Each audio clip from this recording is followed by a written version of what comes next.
Pregnant ladies కానివ్వండి, iron deficiency ఉన్న వాళ్ళు కానివ్వండి, రోజుకొకటి చెక్కీ లడ్డు తిన్నారంటే ఆ ఐరన్ ఇంబ్యాలెన్స్ని బ్యాలెన్స్ చేసేసుకోవచ్చు. చాలా సింపుల్ ప్రాసెస్ అండి. కొన్ని సింపుల్ టిప్స్ పాటించామంటే ఎవరైనా సరే పర్ఫెక్ట్గా చేసేసుకోవచ్చు అనమాట.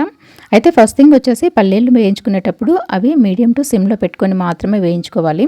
నేను ఇక్కడ ప్యారలల్గా బాదం పౌడర్ కూడా ప్రిపేర్ చేస్తున్నానండి. ఒకవేళ మీకు ఆ రెసిపీ కావాలంటే మన ఛానల్ నేమ్ కింద వీడియో లింక్ అన్నది ట్యాగ్ చేస్తాను, ఒకసారి చెక్ చేసేయండి. ఇంకా నేను ఇక్కడ బెల్లం వచ్చేసి 1:1 రేషియో తీసుకున్నానండి. అంటే 1 కేజీ పప్పులకి 1 కేజీ బెల్లం అయితే తీసుకున్నాను అనమాట.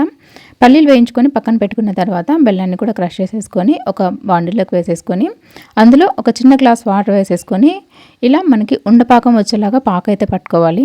ఇప్పుడు పల్లీల పైన పొట్టు తీసేసుకొని క్రష్ చేసుకున్నటువంటి ఈ పల్లీలను కూడా అందులోకి యాడ్ చేసేసుకొని బాగా మిక్స్ చేసుకోవాలన్నమాట. తర్వాత కొంచెం వేడిగా ఉన్నప్పుడే వీటిని ఉండలు చుట్టుకుంటే పర్ఫెక్ట్గా వస్తాయి. నేను ప్యారలల్గా బాదం పౌడర్ కూడా ప్రిపేర్ చేసేసాను.